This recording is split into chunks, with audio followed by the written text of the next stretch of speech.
Okay,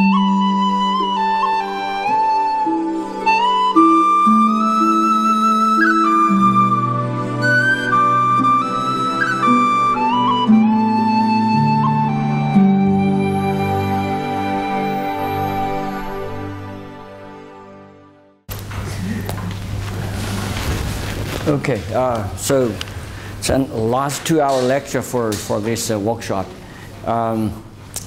It's going to be a little light. I hope everybody happy about that.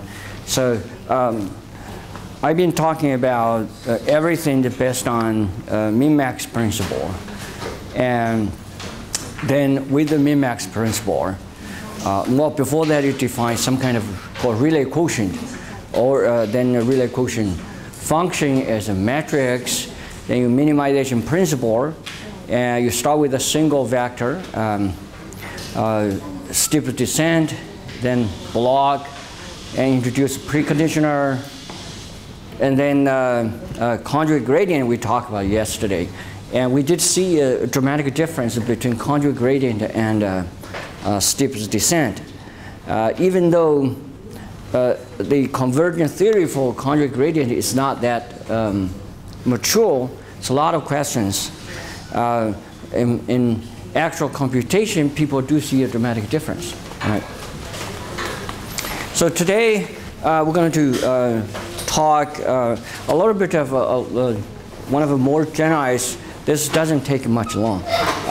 That given you can argue, given that Minimax principle such an importance in larger scale eigenvalue computations, that then one would wonder how far can you go to extend this Minimax principle before we know symmetrical matrix, Hermitian matrix, and naturally to the generalized A minus lambda Bx, and B is positive definite. And the exception we talked about last week, we kind of didn't take the order of my lecture notes, but we jumped to the linear response eigenvalue problem, which we solve more Minimax principle. So how far we can go with the Minimax principle? Try to extend the large class of matrices as much as possible, and with that, something more might come up, right? So we're going to talk about extending a little survey on extending Minimax principle with the early extensions, and then more recently look to so-called positive semi-definite pencil for what we will define that. What do I mean? All right. This is a slide outlining certain the current state of art of a Minimax principle extension. So start with as a Minimax principle in Cauchy interlacing inequalities, and those are the foundations for solving few extreme. Remember, this is always extreme eigenvalue. It's not the whole thing, just extremes.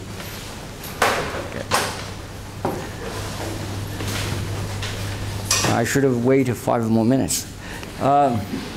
So how far can these theoretical results be extended? So there's an early extension. I just pick a day called before 1982. This is the now if you recall in the first lecture we talked about for symmetrical matrix, those minimization principles were some of them very early in 1905, 1920s, and the Villon theorem is 1950s, 50, 55. Then Cauchy interlacing inequality even earlier in 18th century. So now afterwards, so before 1982, there's two papers that people didn't pay much attention to. Talk about AX equal lambda x. A is positive semi-definite. Well, that's when you look at that, that looks like the symmetrical matrix, but there has a restriction. This semi-definite in indefinite inner product. We all know any inner product can be think of induced by a symmetrical positive definite matrix. So the usual inner product that we so xy x conjugate transpose y. This is a usual inner product. One way to write this, you can think of this as x h identity y. So there's a identity inside. The reason we write this is introduce a so-called B inner product. We talked about that. It appeared in the conjugate gradient method. B inner product. So basically x, y, subscript b to distinguish it. So a, x, h, b, y. And this is a true inner product. True inner product. If B is positive definite, what's the definition of inner product? 3 properties, right? You can just pick the book and verify. It's natural. So now, what this is by saying B is positive or definite. This would be normally we say inner product. We don't put any prefix in it. Say definite inner product, but only when B is indefinite. B is indefinite. Then we say this is an indefinite inner product. Indefinite.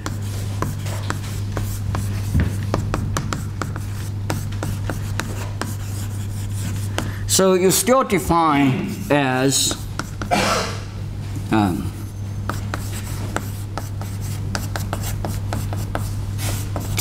only one property get lost. In the standard inner product, you have a property that says x, if the 2 vectors are the same, it has to be bigger than or equal to 0. And equal to 0 if and only if for 0 vectors. Okay, that's the difference between definite and indefinite. In the indefinite case, this property is lost, and usually, if you most of the book they use a different. Instead of use this angle, they use a square bracket to indicate that this is a B indefinite B. So, oops. So what do we mean by A is semi-positive definite in an indefinite inner product? That's defined the same as usual, as semi-definite means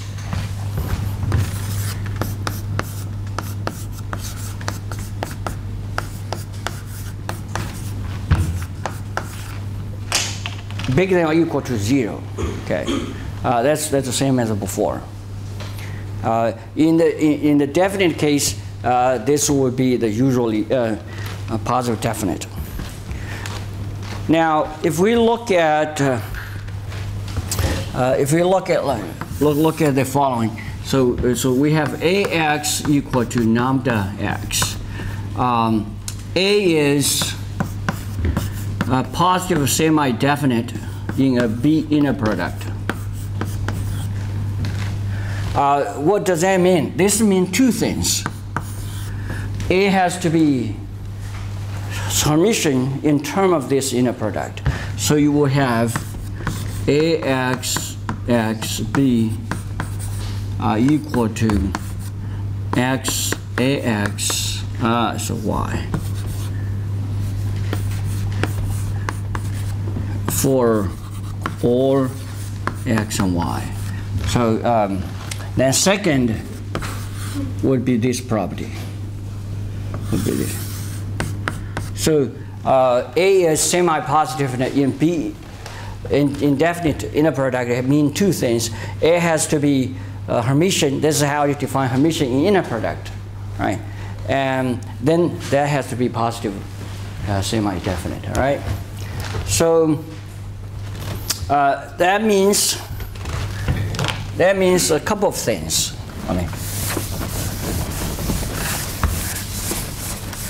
So let's look at what this 1 means. This 1 means the following. I like to write as an inner product way. So you have ax y has to equal to x a, sorry, there's a b in between. A y, b a y. This is for all x y. So using the usual conjugate transpose in, you get ax b y ax b a y. And so equivalently, so this is basically equivalent to ahb equal to ba. So A is B symmetric, that means ahb equal ba. So now with look at ax here equal to lambda x. I'm going to multiply b.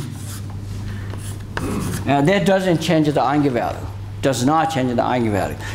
B is, assume B is indefinite. B is non-singular. And now using this property, this is a Hermitian matrix. This is a Hermitian matrix, and it's positive semi-definite in the normal sense. In this inner product. So therefore, this become a problem into a metric pencil ba minus lambda b, and with the property is ba is positive semi-definite in the Euro sense. All right. And that's the reason with this line. Said it turns out this is a special case of a minus lambda b with indefinite and non-singular b. We'll see. Later, why don't I write the definite here? We're going to come to that again. So by what a minus lambda b, this eigenvalue problem is positive semi-definite. What do we mean by that? It means there exists a lambda 0, a real number, such that a minus lambda 0b is positive semi-definite. That's later we'll see. This is what we mean. Now we come to here.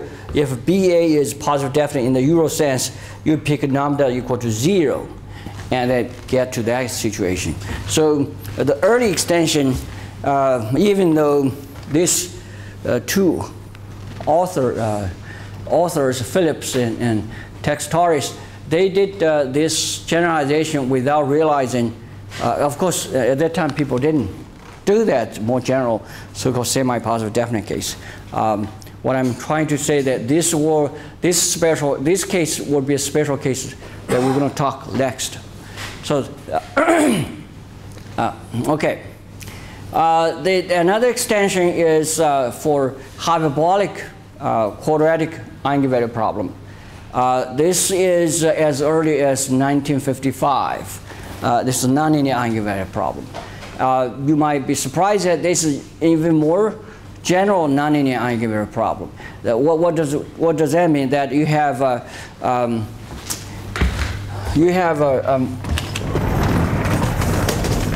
in general you can have a lambda, so-called lambda matrix. How to depend on lambda? We don't care in general. So this is going to be Hermitian, and within a certain range lambda, it has Minimax principle. But I'm just give you a reference here that written by Vors and Werner. They has a comprehensive list of reference. You can look into that. We'll follow. We're going to talk about two cases that A minus lambda B with indefinite B, and it's also possible semi-definite. By that we means they exist lambda 0, so that's semi-positive definite. And the Q is hyperbolic. We're going to talk about two cases today. Okay, this is the early extensions. Let's look at the difficulties. Suppose I have original AX equal to lambda BX with indefinite B.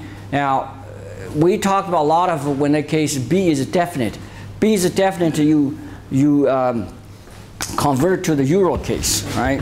So if the B is definite, you can always do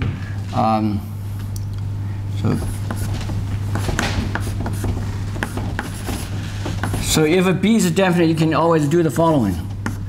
You do a B negative half here, right, from the left. Then here you put a B negative half, and if you do that, you have to put a B positive half to cancel each other. And similarly, you do the same thing. And you call this a new matrix. That's called A hat.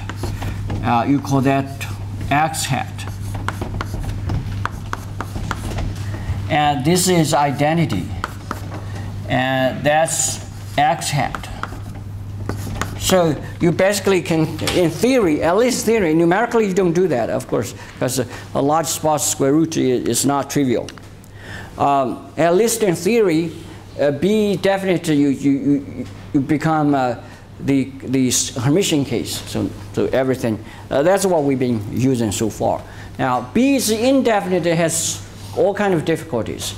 So first, B is indefinite, then this problem is no longer equivalent to the Hermitian eigenvalue problem. You cannot do B negative half anymore. Well, you've been the economics lecture that basically, if in a sense, if B is non-singular, you can always do B negative half. But only thing, the B negative half is there's a lot of choices. Here we in the indefinite case, B negative half has to be complex. It's no longer Hermitian. Here, B negative half, we're going to pick a so-called positive square root, the unique one we're looking for. So it's no longer equivalent to standard eigenvalue problem, a Hermitian eigenvalue. Then AX equal now to B, when B indefinite, may have complex eigenvalues. The eigenvalue no longer on the real line. It can be anywhere in the complex plane. When it does, there's no natural order. So complex plan is a semi-order field, right? In the real line, you can order, I can order from small to big. But in the complex plane, you cannot do that. It turns out the case that we talk about, so-called positive semi-definite, and such a pencil is special enough. We will only print out a canonical form that can only have real eigenvalue. And the Jordan block is at most 2 by 2. So the case we will be looking at is always have real eigenvalues. That means we can order them. And the third difficulty is A minus lambda B may be a singular pencil. Well, B could be, so B could be, B is indefinite, B could be singular. Now, even worse, A minus lambda B could be a singular pencil. What does that mean? That means that if you take a determinant A minus lambda B, it's going to be identically 0 for all lambda. Now, in such case, what do you mean lambda is an eigenvalue, right? So you got to have a new definition. So you need a new definition for eigenvalues. There are so 3 difficulties. Now, here's a little history of the extension. Of course, as I mentioned, that Minimax principle take a major part in the past matrix theory, then there's no wonder people look at that. I should be the first one to look at it. All right. So moments we look at before 1982, these two paper maybe the well in the linear case is first for such an eigenvalue problem. Then in the indefinite case, that Coulomb-Fisher theorem that afterwards is starting with mostly in the 80s, the close to 90s, around 1990s. The early extension that for non-singular B that I can see is in Peter Lancaster and Ye's 1989 paper, mostly derived from Ye's cities. Then later, several paper is as a result of a collaborator of Ye's and himself. So this for non-singular. Then singular case is coming a little late, a few years late. You have again Ye is involved. You have Lyman and Biden. Now, when during this extension, they talk about only semi-simple eigenvalues, okay, real semi-simple, which means eigenvalue can have a Jordan block that is not 1 by 1. Semi-simple means all the Jordan block is a 1 by 1 Jordan block. So that's what semi-simple means. Then this is for Coulomb-Fisher. How about trace mean? Trace mean is basically done for the semi-positive definite case. In the non-singular case in 1995, and most recently by a student and myself and Professor Bai. Wheeler theorem that people don't look at more didn't look at as much as Coulomb-Fisher. There's a paper in 2003, probably the first one to look at a Wheeler theorem for indefinite. But unfortunately, I put a small note right here. That particular paper, when you read it, is a little, you have to be careful. Some statements are incorrect. So just pre-warning. And more recently is a student and myself for singular A minus not B. The situation is a little bit more complicated than before. Then last week I talked about trace mean for linear response eigenvalue problem. Okay, those are brief history. Let's get to positive semi-definite pencil. So what we mean by positive semi-definite pencil? We have A and B Hermitian. Positive semi-definite means there's a real number lambda 0 such that the A minus lambda 0 B is positive semi-definite. We're gonna assume that from now on. Then moments ago we talked about we're going to include a singular pencil. What do we mean by when you singular pencil? What do we mean by the eigenvalue? So here's this definition for finite eigenvalue. When you look at the natural, so here you find theoretically there's a maximum rank for A minus lambda B among all possible real numbers. In the general case, it would be n, right? The dimension of n. Especially when B's identity, you pick n lambda sufficient large, and then A become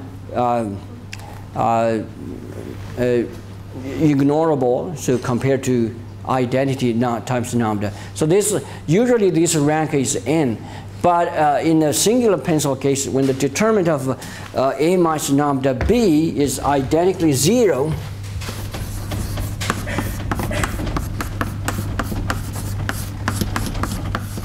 for all C, the rank for all lambda can be smaller than n.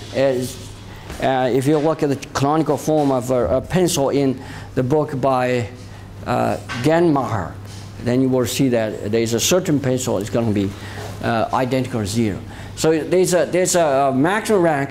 Now, anytime you have a finite number, so A minus mu B, whose rank is lower, then we call it the finite eigenvalue. That's consistent with the definition of the eigenvalue. When the determinant equals 0, the matrix is singular. A minus lambda B calls characteristic polynomial.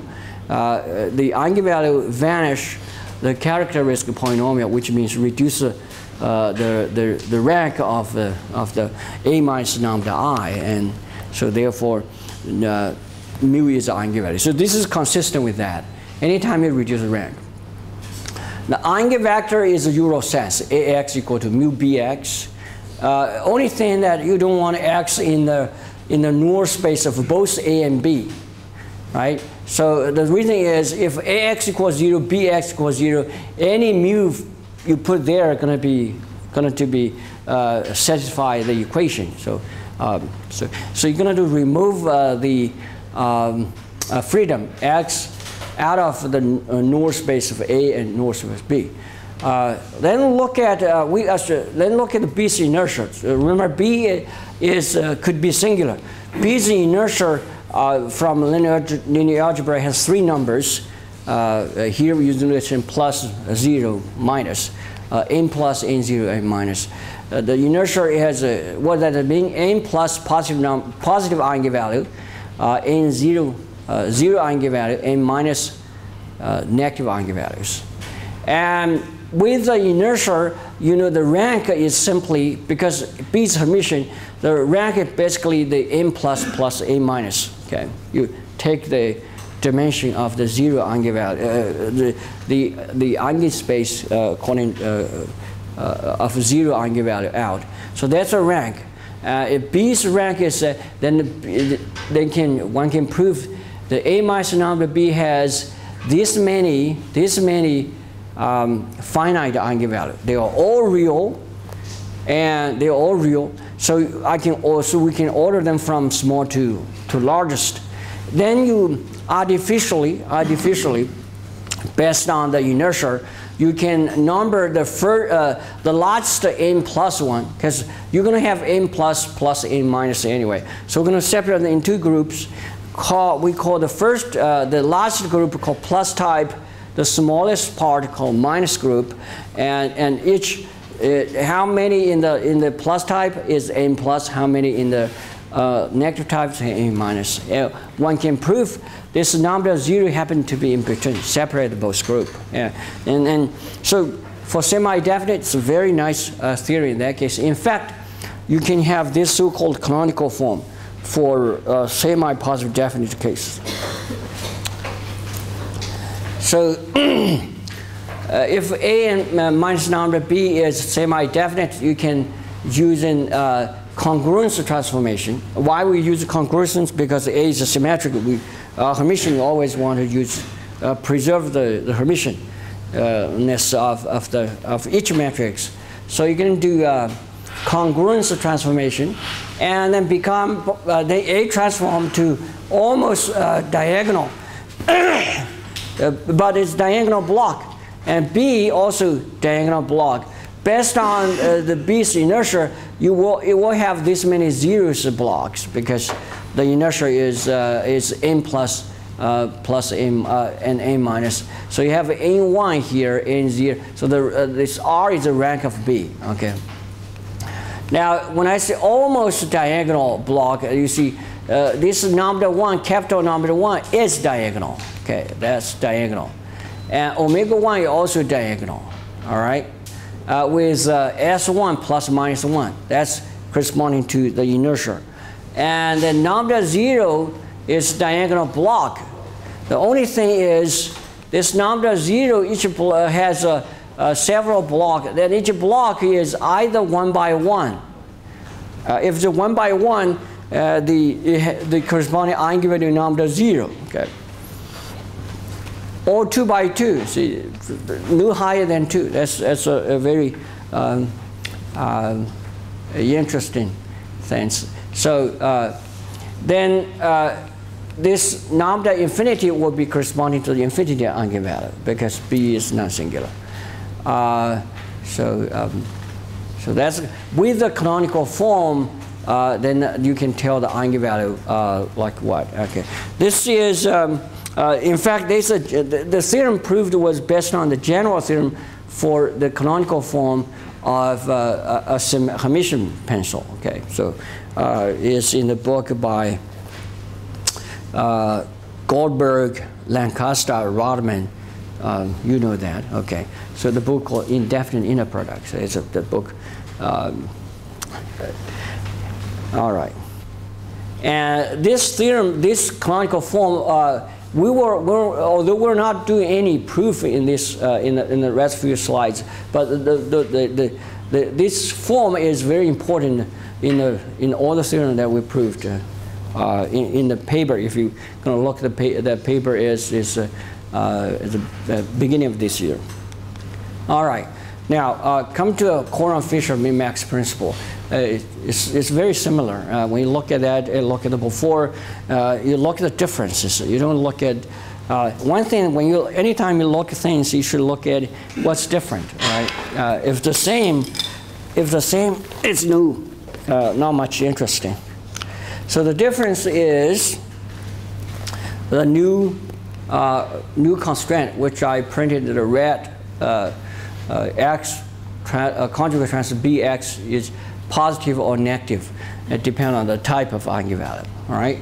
So everything else is basically the same. Then you have the smallest positive type and largest negative type. So the eigenvalue you start with the smallest positive type, largest negative type can be can have looks like the lambda 1 is mean as before. So similar thing like that, all right? So, but it's lambda 1 plus going to be inf, lambda 1 minus is going to be sup. That's all you need to look at. Of course, if you want to prove it, then you have to be more careful. Other than that, its only difference is you add those red constraint, okay? This theorem is proved by Lancaster and Ye for diagonalizable A minus lambda B. Remember this canonical form here, when we look at this pencil might not be diagonalizable because you could have a 2 by 2 blocks, right?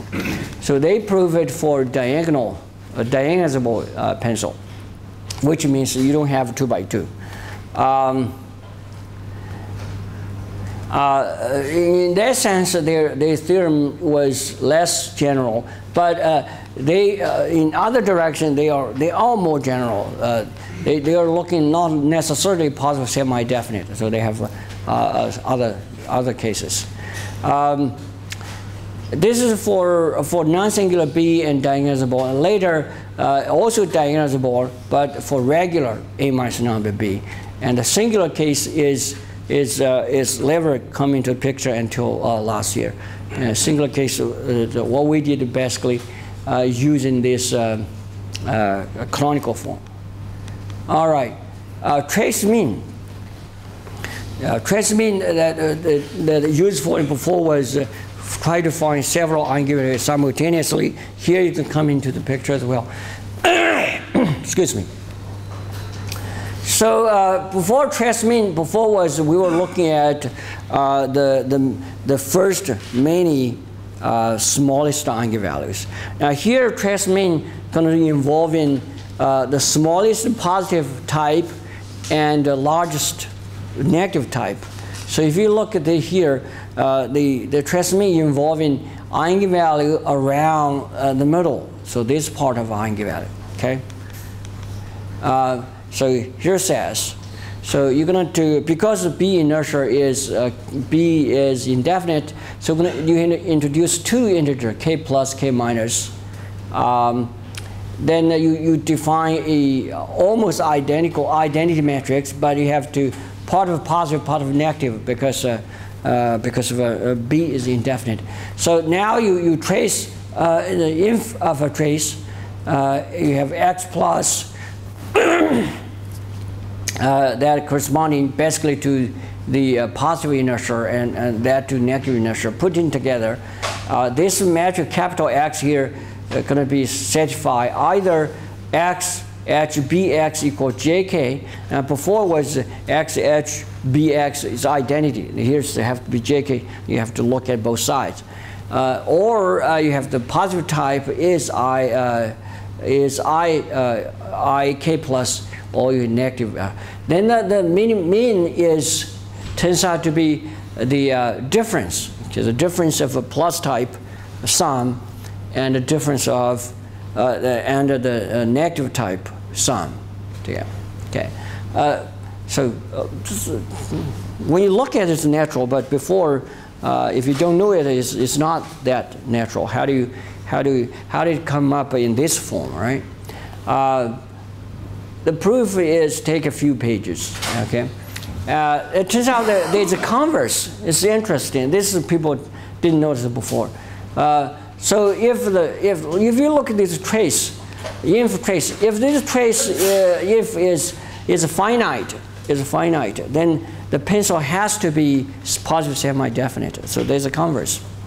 The results is 1995 for non-singular B, and only subject to this constraint. More recently, for allowing B is singular, even more A minus lambda B is could possibly a singular pencil. You can do that too.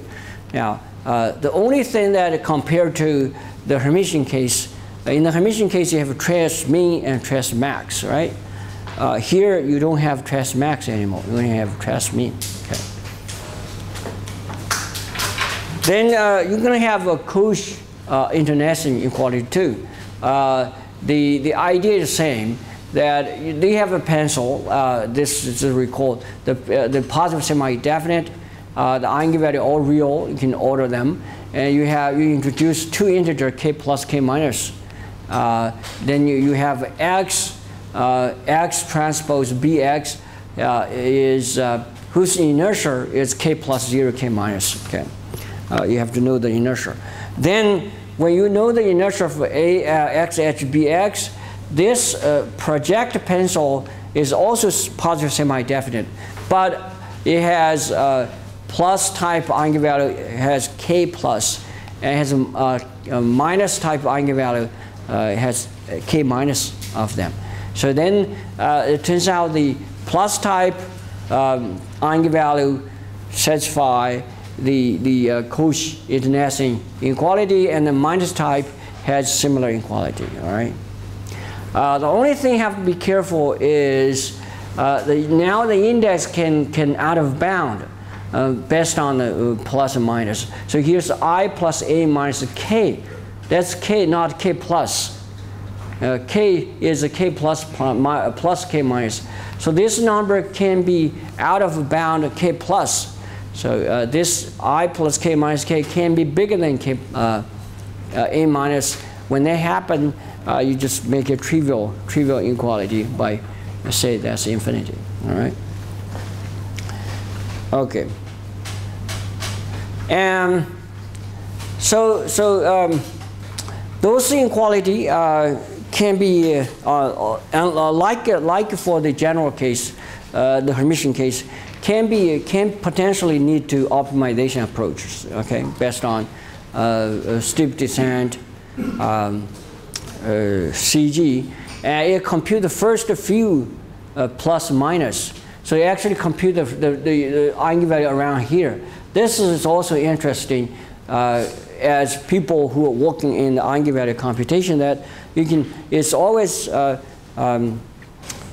usually the eigenvalue in the exterior region is easier to compute, like the eigenvalue of the largest magnitude. Okay, that's the usual sense. Now, in this case, based on those principles, you can actually here is actually computed the middle. Okay, interior. That's a surprise. Okay. For this general, how do you apply this general principle to good use in the computation? There's a recent paper by Daniel Kressler, Padu, and Scholl, who is sitting right there. Then you, of course, in the linear response eigenvalue that we talked about last week. So that's that's an extension a recent extension for indefinite case. Another extension is for hyperbolic case. We were then hyperbolic case that is a sequence of inequality also going to be true. Today, I thought this is a good time to take a break. We'll come back in 10 minutes. Somebody asked that moments ago we talked about a semi-definite case for the minimization principle, right? For there is a 0, so the a minus number 0 is a positive definite, semi-definite. And the case, some of the case for can be classified into this particular case, especially the linear response eigenvalue problem. Earlier, the Solis principle can be cast into this kind of problem by simply doing a permutation and multiply by the identity, negative identity, to turn into such a case. Of course, those are more recent. When Tholes did his theorem, he didn't realize there is no such a theorem around. Then the linear response, the several principles that in the paper by me and Professor Bai was done differently. Again, this work, most work was later than the one that I did with Professor Bai. So one of the history, so earlier extension we talked about that the extension of the Minimax principle to even to non-singular eigenvalue, non-linear eigenvalue problem. So we're going to look at one particular case, a hyperbolic quadratic eigenvalue problem is special enough. And originally from dynamical system, and people in the 50s, there's a lot of research on that. So we have a quadratic matrix polynomial. So A is Hermitian and definite, and B and C are Hermitian. Here's the definition. Q lambda is hyperbolic if this similarly. When you look at that, it reminds you the discriminant for a quadratic polynomial, and b squared minus 4ac bigger than 0. That's to remind you of that. Here, because A, B, C are metrics, you cannot say b squared, but minus 4ac. But it's basically going to be turned into different form. Look at the quadratic form. So the quadratic form of b squared minus 4 quadratic form a and c bigger than 0. This has implication later. We will see in the next slides when we define so-called Rayleigh quotient. What do we mean by Rayleigh quotient in such a particular case? They arise, so the problem arises on dynamic system that is overly damped. So this is very special. Overly damped dynamical system is not common. I mean, that's too much damping. The waste of energy, I suppose. So as a quadratic polynomial, for any quadratic polynomial, you talk about a quadratic eigenvalue problem, so-called QEP. There's a survey paper by the tissue in Milberg in 2000, in Simon Review, talk on the quadratic, all on the quadratic eigenvalue problem. It's more common than people thought. So what the problem is that you find a scalar lambda, and such that q lambda x equal to 0. And this formulation is very, very general. It can so if you let q lambda to be any so-called lambda matrices, then every eigenvalue can be formulated in this way. Non-linear eigenvalue include linear. In the scalar, for example, you could have well, let's symbolically take q. You can have a lambda b, a minus lambda b. That gives you the generalized eigenvalue problem. So it's a formulation that can be more general. When that happens, we call lambda as a quadratic eigenvalue, just to distinguish so-called usually eigenvalue. Because Q lambda is matrix, you might talk about eigenvalue of that matrix. Then the X called quadratic eigenvector. Now, one can prove that we're not going to prove here that for hyperbolic case, all the eigenvalues are real. Okay, again, real. If they're complex, you cannot order them. So they're real. You can order them. Of course, if this 2n is n by n, the quadratic polynomial, if you look at all the eigenvalue will be the determined, all the eigenvalue, all quadratic eigenvalue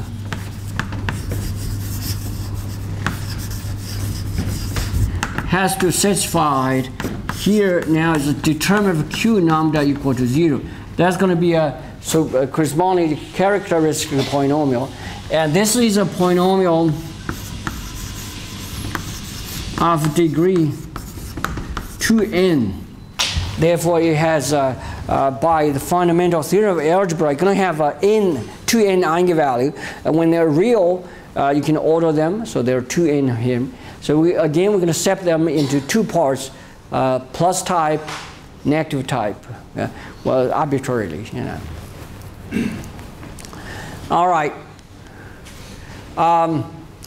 The basic property of a hyperbolic quadratic eigenvalue problem, I list 3 papers here.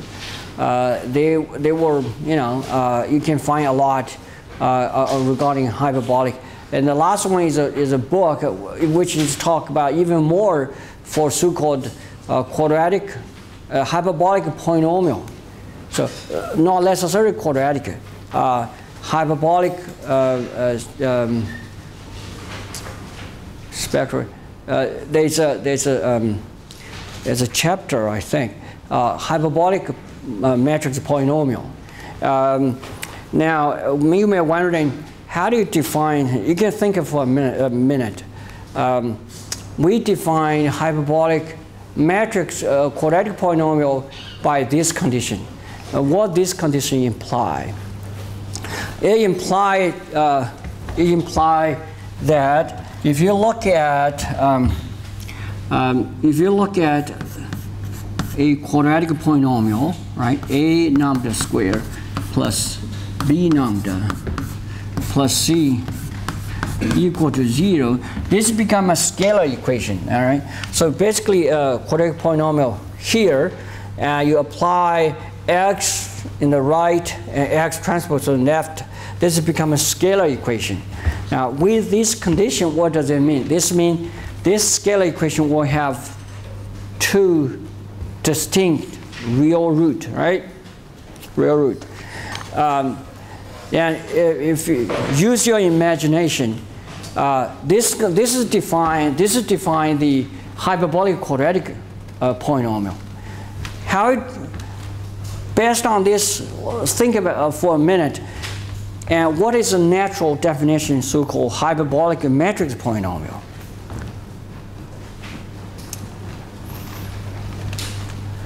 If I tell you, you will see, well, why not? The definition in the book say a metric polynomial, not necessarily quadratic, any degree, is a hyperbolic if you take the polynomial,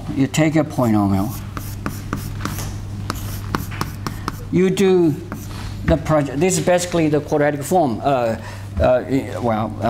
X, a vector from right, and this is going to be, if B is a polynomial, this is going to be a scalar polynomial equation. So the definition is for hyperbolic metric polynomial would be a polynomial P lambda is hyperbolic if this scalar equation always has m real roots, always has real roots. That's how they put it. I don't know how, it's a natural what, and based on the observation that this condition basically says this one going to have 2 real roots. And the general hyperbolic polynomial is that this has always has real roots. That's all right. Now, Rayleigh quotient. All those minimax principle, you have to rely on a function. We call it Rayleigh quotient. Some of them in generalized sense. So one of the things to define Rayleigh quotient, when you look at that, it become kind of natural from the standpoint. In the generalized eigenvalue problem, we define the Rayleigh quotient to be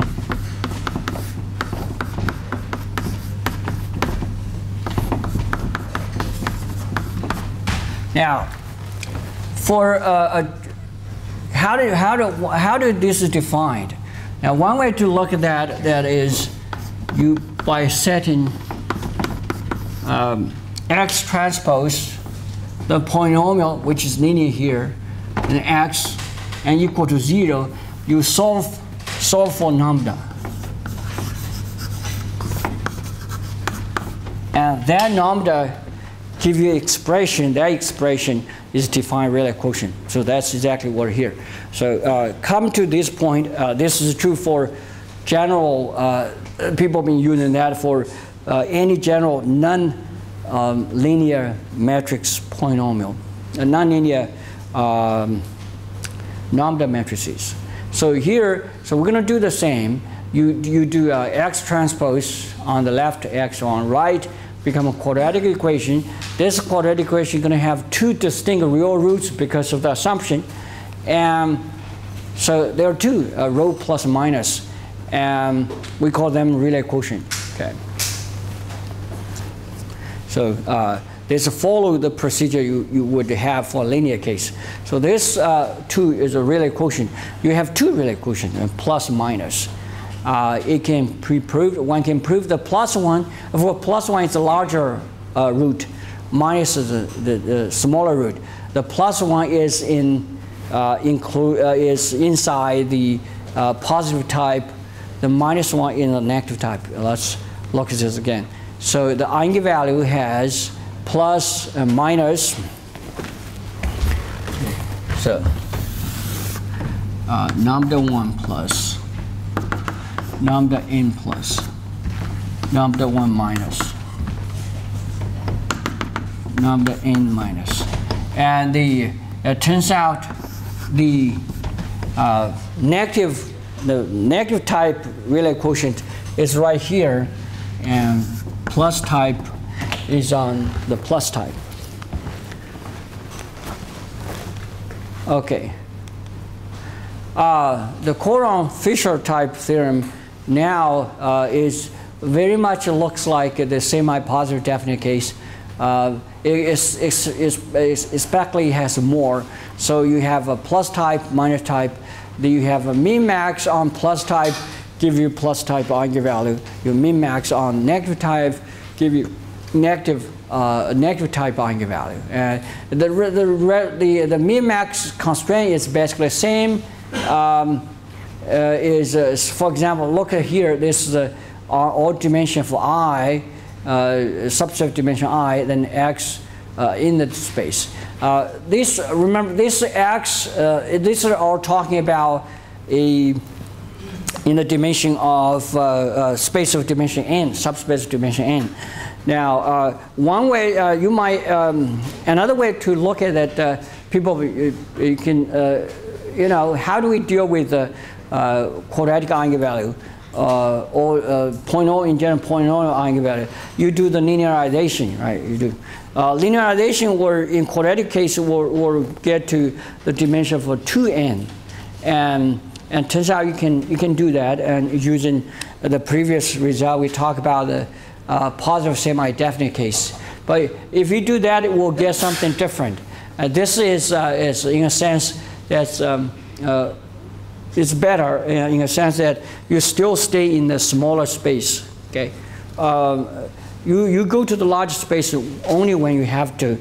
From a computational point of view, if you can stay in the smaller space, you're going to usually you're going to using less computation. Okay. The theorem is not new. Dauphin 1955. Of course, Dauphin was proving using on the quadratic eigenvalue problem, hyperbolic too. It's hyperbolic, but he had additional assumption: B positive definite and C also positive definite. That's a whole theme in the paper. Even though if you look at the proof of Dauphin's proof, he really didn't use this condition. So the proof is actually carries over. And in the book Marcus, now this book is actually extend this to a general hyperbolic metric polynomial. So these results now is true for hyperbolic metric polynomial, not just quadratic. Now, of course, there's some detail you have to be careful. In the general metric polynomial case, you don't have just one plus and minus. You don't have the expression. First of all, you don't have a simple expression of rho plus and rho minus because you know again the famous theorem in the algebra, right? Any polynomial of degree 5 and higher, in general there's no explicit expression, algebraic expression that can be expressed as a root. That's a long history before that, and somebody died for that, right? Okay. Then trace mean. So you have a hyperbolic quadratic metric polynomial. The eigenvalue. This is how we denote the eigenvalue. For the trace mean and max, so we take a x n by k. The rank x is k. Then you consider the projective polynomial. The projective hyperbolic is also hyperbolic. The eigenvalue this is a quadratic hyperbolic quadratic. The eigenvalue is depending on how many 2k of them. Then you're going to again to separate into two types plus minus. Now here's the theorem. So now it's not easy to write a trace anymore. So trace of what? So well, when you think about trace is simply the sum of eigenvalue, right? In a sense. So here you can think of that as a trace of a positive eigenvalue, except I just can't write what's trace of a matrix. Where the matrix? I don't know. So simply write if rank x equal to k, the sum of a positive type eigenvalue, the smallest field, right? And then that turns out equal to the smallest plus type eigenvalue of the original pencil. So this is still called trace min max. Just don't know what's the trace of what, right? Of what matrix that I don't know. So you have four of them. You have trace min and max, and so this is another way that thinks that it's going to be different, better than you would otherwise to linearize a quadratic polynomial to a linear eigenvalue problem. In that case, you will have indefinite b. We know in 1 hour ago we talked about this. There's a trace mean, but there's no trace max. Okay, here you have trace mean and max. This seems to be new. Okay, I didn't see anywhere published before. So it's actually a corollary of a more general Wheeler type theorem, which we're not going to put it right here. Wheeler theorem is a little messy, okay, very messy. Cauchy type. Cauchy type, you have a hyperbolic. Again, the problem itself. You have x rank k. You have quadratic, smaller quadratic eigenvalue problem, k by k. The eigenvalue into two types, and it turns out positive type is interlaced by positive type and negative type by negative type. By this time, you may be already tired of us. Are you tired of seeing this kind of inequality happening everywhere? It's a universal rule, huh? So the results is in 2010 by Veselich, and more recently as a corollary. Okay. Now back to the eigenvalue computation. You talk about our theory. To refresh our memory, we talked about this in the last week. Now maybe it's a good time to refresh all those principles that can be used to justify you can call this called generalized Rayleigh procedure. Okay, so the two important aspects for eigenvalue computation: built-in space, find the approximation. Right. So built-in space. So far we talk about how do we build in space. We use a steep descent or CG or extended steep descent. That's all about space building. Of course, in general, you learn in numerical linear algebra class about Lanchos, Arnoldi. Those are also space building. Now, once you build a space, you do approximation. So suppose we have a space. How do we find the best possible approximation? So in that sense, we're going to have a Y, a subspace of dimension m. We need to find the best possible approximation using the information of this subspace Y. This is, in the symmetrical case, Hermitian case, is done Rayleigh procedure. Here you can do the same. Basically, you take the basis of this subspace called the Y basis matrices. You project the quadratic eigenvalue problem into a smaller problem. They become m by m. Because the smaller you can solve any way you like. Of course, you can. If you have a better way, you should. But if you don't, just using poly-eig in MATLAB, for example.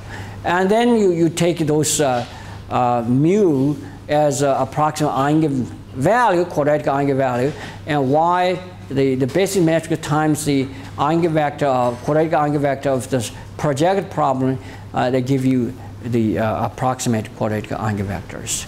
Now the same question happens. Why are you doing this? You may say, why not? Right. Okay, here's why not. All right. So let's just look at trace mean and max. So we have this inequality with equality, right? Now, based on this,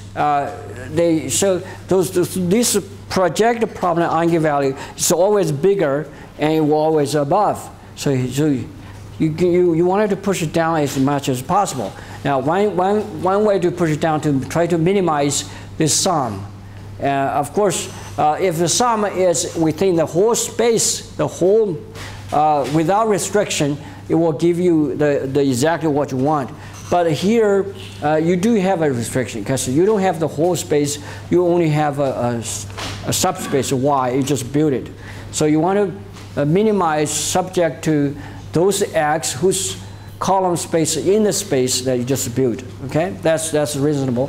And this optimal value is going to happen to be the eigenvalue, quadratic eigenvalue of the smallest of the projector problem, right? And that's actually easy to just do. If you take a piece of paper that. So what do I mean by span of X is in the subspace Y. Now this subspace Y has a base. We have a basis matrix, basis Y, and for the column space of X is in the subspace Y. That means this X is each column of X is a linear combination of Y, and you put it all together, it's going to do like this. And then this X is going to be n by k, n by m. This let's see, m by k. Right. So the size n by k, n by m, m by k. So So now you're going to now you're going to minimize. Now we're going to minimize j equal to 1k lambda j plus x, right? Now this is corresponding equal to mean the eigenvalue sum of the eigenvalue of the quadratic eigenvalue of what, of, if we write out, it's going to be x hat y transpose q lambda y x hat, right? So the sum of a quadratic eigenvalue, that's the k smallest of this matrix pencil over x hat. So this mean going to be over x hat, right? Now by running x hat all possible rank k, and this is going to be become equal to the first k plus type eig of, because we proved that the sum of, when you vary x hat and to make look at the best smallest possible when you vary hat, this is become the eigenvalue, quadratic eigenvalue of this matrix pencil. All right, so there you have using that. Okay. Now here's several special case. You can use so the plus type mu I approximate to the plus type in the best possible. And it turns out this plus type smallest eigenvalue are interior, right? So you're looking at this. That's the interior eigenvalue. Okay. Interior, and same thing for if you space build for approximate the largest eigenvalue, and you would approximate the largest eigenvalue, and similar for negative type. It turns out you can in the quadratic case you can approximate eigenvalue here, the exterior one and exterior one. So it turns out the interior and exterior is equally well to do. So that's a surprise. Now once we have a Rayleigh quotient, how do you apply the SD and CG, the universal idea now to this particular problem? Well, you first of all need to find the gradient. So we need to find a gradient for root plus and minus. How do you find root gradient? Well, use the usual perturbation, right? So we're going to write rho x as one of them, rho plus or rho minus.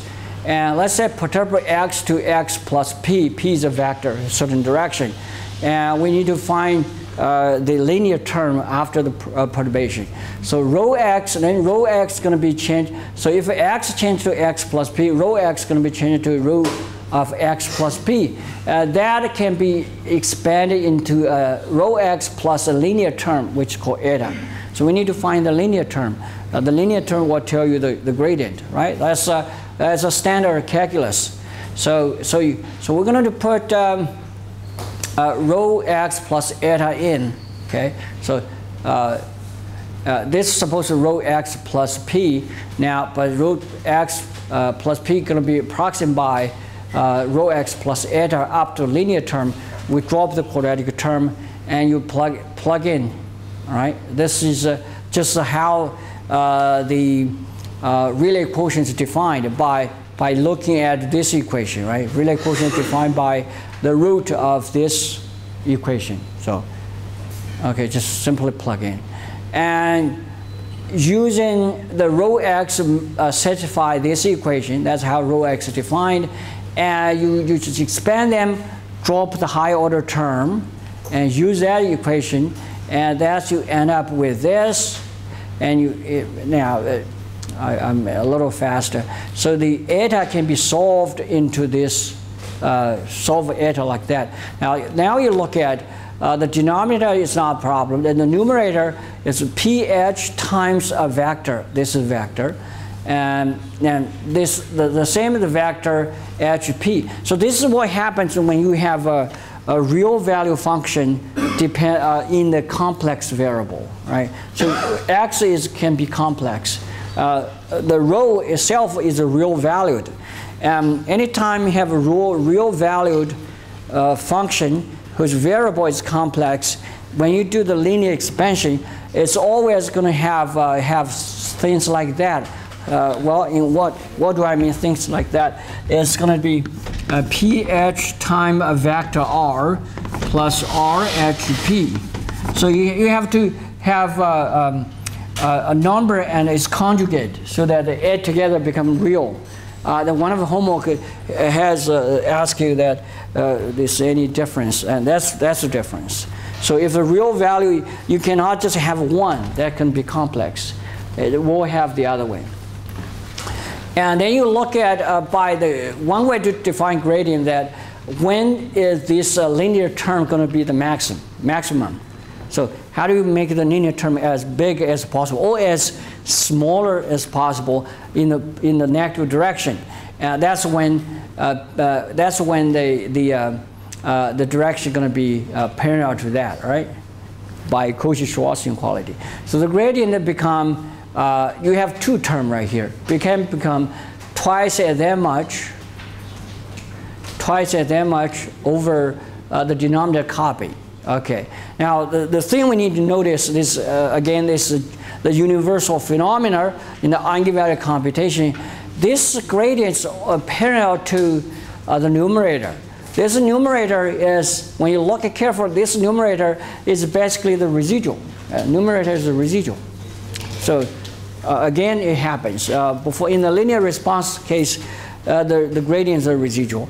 In the generalized eigenvalue problem, we talk about the gradient residual. I mean, it's not, it is a residual, parallel to the residual. So that's the most important. This is also welcome because in eigenvalue computation, you need to compute residual anyway, because that will be used to terminate the iteration, right? So a welcome phenomena. Okay.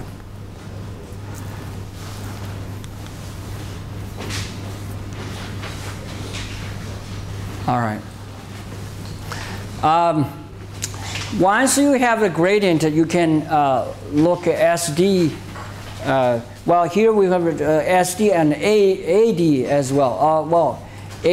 Steep SA, or steep descent, or steep ascent, because we're looking at, you compute the smallest positive type, you might compute the positive type, the largest one as well. So you really have two cases. We can only look at one of them. So the same thing, because now we have more complicated. You have the type, plus minus type. You're going to have which eigenvalue you're looking for, right? So the smallest, largest. So make it more complicated. This is a uniform way to look at the first eigenvalue, first small, first large, in the plus and minus type. And you are involving the linear search. So it's a line search. There's a line search happen again. Now in the standard eigenvalue computation, A minus lambda B case, the line search has two ways to accomplish them. To accomplish, if you the past paper usually talk about only real case. They tell you to using basically the calculus. You take a derivative of the Rayleigh quotient of t x plus tp. If t is real, you take a derivative and you set it to 0. And then you decide which one you're watching. Now here's a lot of different. Remember, the row here in this hyperbolic case is complicated. It's not simple as before. This was before. Now your rule has square root. Has a square root, and you're taking derivative even in the real case. Your expression in the eventual numerator is not quadratic. It's much more complicated. So how do you solve the line search? And it turns out the min principle, the minimization principle, can help to do that too. Basically, that you have x and p line search. You're not going to take a derivative. That will get you nowhere. But you're going to put x, p together, and you're going to project in 2 by 2 quadratic eigenvalue problem. Then you have solve this quadratic 2 by 2. You will have 4 eigenvalue, 2 plus type, 2 minus type. Then depending on what you're looking for, depend on what you're looking for. So if you're looking for, let's say, I'm computing this. I'm computing number 1 plus. So that means type is plus and L is 1. So I'm computing this eigenvalue. Then you will use mu1 plus as approximation, right? Naturally, and the eigenvector will be y times the corresponding eigenvector of the 2 by 2. So the same as before. The rest of 3 are the same. Okay, so just more cases to deal with. Okay, and the code will be more if and else. All right, that will leave that will need to the SD, right, or steep ascent. So the format is the same as before. If that's less than tolerance, you stop. Otherwise, you solve a quadratic 2 by 2 quadratic, and you're going to pick the next approximation based on the table we show here. Okay, and everything follows. Okay. Now, extended. Again, you might get tired of this already. So that's a steep descent. A steep descent is usually slow convergent. How do we make it better? 3 ideas. Okay, preconditioning, make the search space bigger, and run a block version. Okay. And now you are all expert in this. Okay. So you can do expand space. When you do expand space, you also look at, in a steep descent, you're using xi, ri. But this ri is a quadratic polynomial evaluate at row I. So the such space is a Krylov subspace of order 2, except now the matrix is Q row I. Okay. Now, so you can make it bigger. You can make it bigger, or fast convergence, and that's a assignment that to you to modify my code to do the job. Now, only thing that when you make it bigger, then the projected problem is also bigger. You have the eigenvalue, depending on dimension, 2m of them. Then depending on which eigenvalue you are looking at, you're going to pick the next approximation based on which one you're looking for, right? So that's the idea of extended subspace. Now, there's also involving how do you find the space, the basis matrix. You're going to use Lanchos for using Q doing the Lanchos, okay? Because Q row I is a Hermitian. Now, this theorem is very new. So it turns out there's a detailed proof we talked about yesterday for the convergence theorem of Jin Golub and Ye. We are here because Jin Golub is the generous donation. The theorem, this extended steep descent or ascent method, that the convergence has a similar convergence theorem. Okay, I should put a epsilon m here, and it's very much the same. The only thing that I have to caution you, this proof, you already know that the proof of Golub-Yes theorem is long enough, and this one is going to be at least 5 times longer, maybe 4 times. The estimate is very, very complicated. Okay, so this was more recently by a student and myself. Now, put the proof aside. It tells you the same thing that as before, the same implication. What is that the conversion rate is depend on the eigenvalue of rho, the Q rho I is not depend on the quadratic eigenvalues. It depends on the eigenvalue, U rho eigenvalue of this quadratic polynomial evaluated rho I. And this is the one. The second one that it lets you to say, well, how do we derive a preconditioner? Okay, that's the same idea. You're going to do LDL decomposition. Make D I is plus minus 1. Then you transform the original pencil into L inverse Q lambda L negative H, and you do the rest. Okay. Now, with this, I didn't talk about any block version, like I said, the everything almost is basically the same, similar. So I hope that you can do that yourself. Now, let me test the code that I put on the web. Okay, last slide I should also show you. It's basically straightforward application for all the ideas. Okay. Yeah.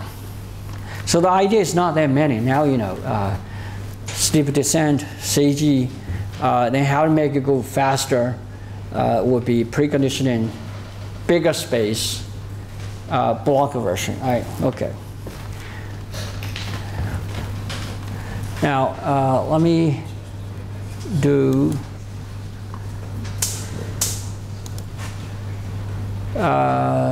this. If you look at this code, is not as fancy as I showed yesterday. I don't have an expert version, and but you can create it on your own. This is one of an example.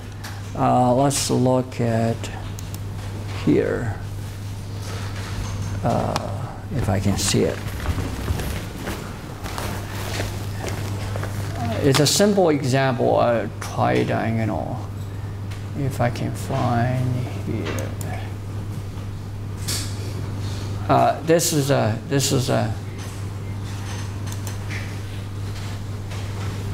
simple eigenvalue for hyperbolic quadratic.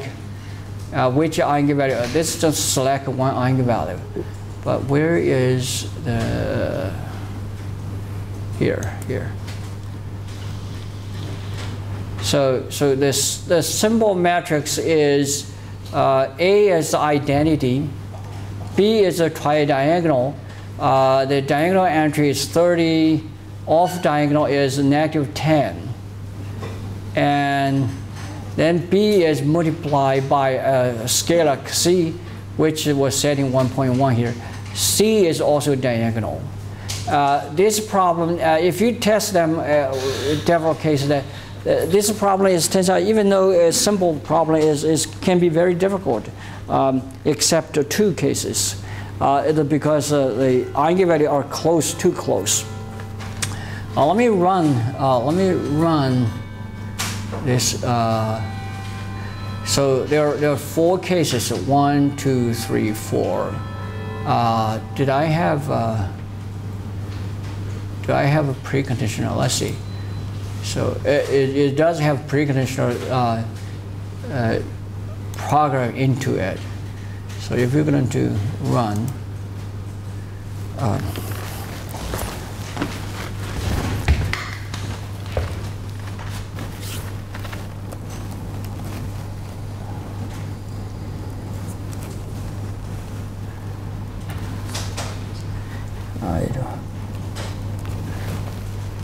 largest plus type.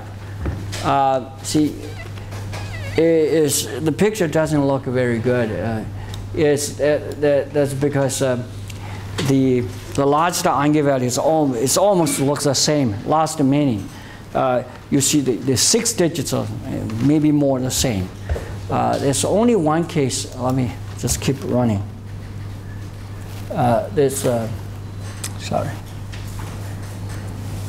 2. Yeah, this one is this is for 2 smallest plus type, right here. It happened to be for this particular problem. It happened to be there are 2 eigenvalue well separated.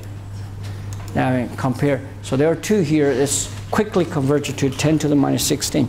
Only 2 of them. If you run 3, the third one going to be very different. The third, 4th. So only 2 here is very isolated from number 1 minus and number one. So number 2 plus number 3 plus, and after that those part is so close. It really make it very difficult. Only when you use a larger block size you can get the first few right, and you can play with it, and so very interesting. When I first run this code, what is happening, and then I look at because it's not a big problem. I can look at all the eigenvalue what happens. 3. See, this I give a block size 10, I believe. They're all basically the same. So they're moving in one direction. It still go down, but not as fast as you would like. Let's look one more. Oh, sorry.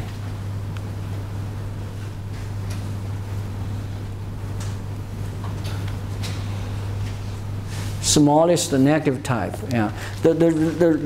So only these 2 here is a very nice convergence speed because it's isolated, and this part is terrible. That part terrible. That part terrible. Slow convergence.